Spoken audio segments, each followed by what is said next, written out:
نحمده ونصلي على رسوله الكريم اما بعد فاعوذ بالله من الشیطان الرجیم بسم اللہ الرحمن الرحیم۔ آج کی ویڈیو ہے رزق میں برکت کے لیے ایک چھوٹا سا وظیفہ۔ نبی کریم صلی اللہ علیہ وآلہ وسلم نے رزق میں برکت کے لیے ایک چھوٹا سا وظیفہ بتایا ہے۔ یہ کوئی بہت لمبی چوڑی تسبیح نہیں بتائی۔ اکثر خواتین کو دیکھا ہے کہ وہ 1000 کی ہم یہ تسبیح کر رہے ہیں، 1000 دانے کی ہم نے یہ تسبیح کری، فضا مقصد کے لیے فلاں کام کے لیے ہم 1000 دانوں کی یہ تسبیح پڑھ رہی ہیں۔ نبی کریم صلی اللہ علیہ وآلہ وسلم نے رزق میں برکت کے لیے ایک چھوٹا سا عمل بتایا ہے اور ایک چھوٹا سا وظیفہ بتایا ہے۔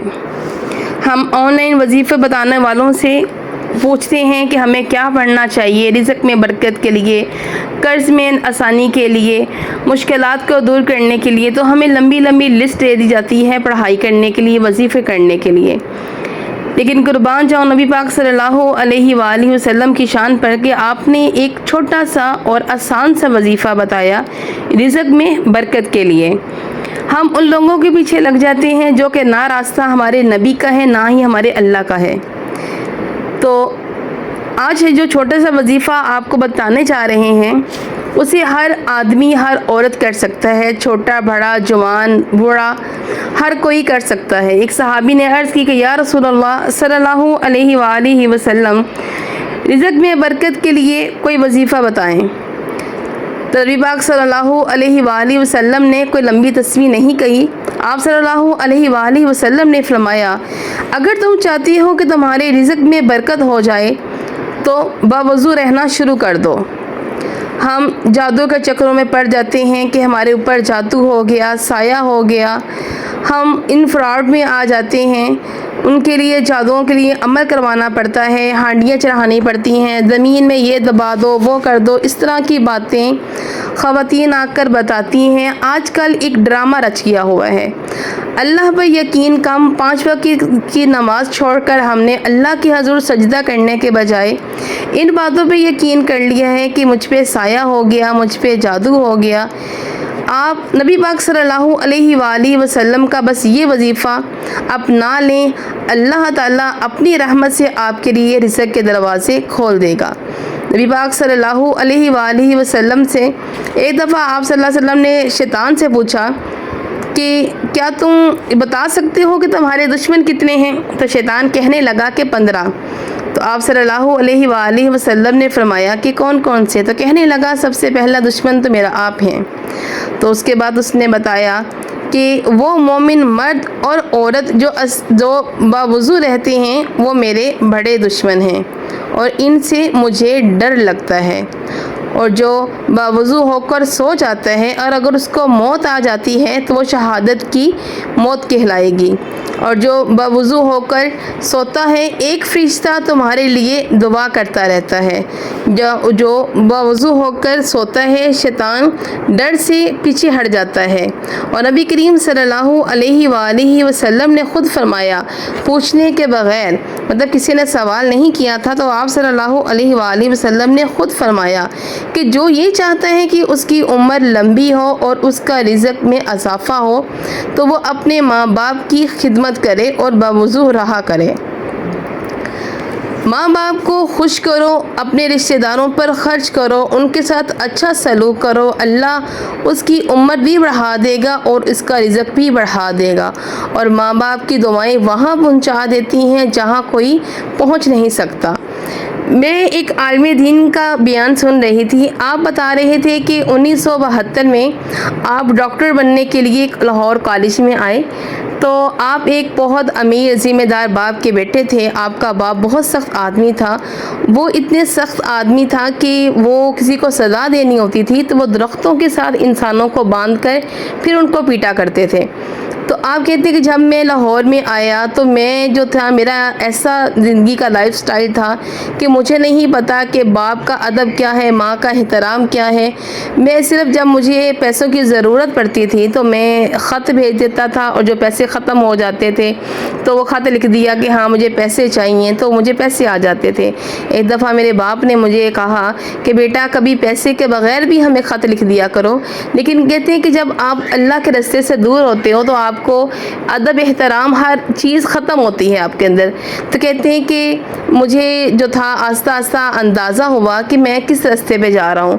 تو نبی پاک صلی اللہ علیہ وآلہ وسلم کا پھر انہوں نے فرمان بتایا کہ نبی پاک صلی اللہ علیہ وآلہ وسلم فرماتے ہیں کہ کاش کہ میری ماں زندہ ہوتی اور میں عشاء کی نماز کی نیت باندھ کر فرض نماز کے لیے مسجد پہ مسلے پر کھڑا ہوتا اور میرے پیچھے نمازی ہوتے، اور میں سورۃ الفاتحہ کو شروع کر چکا ہوتا، اور ادھر میرے گھر میں میری ماں کہتی محمد، تو میں نماز کو توڑ کر کہتا جی اماں جان۔ تو نبی پاک صلی اللہ علیہ وآلہ وسلم نے اس طرح ماں کا رتبہ بتایا۔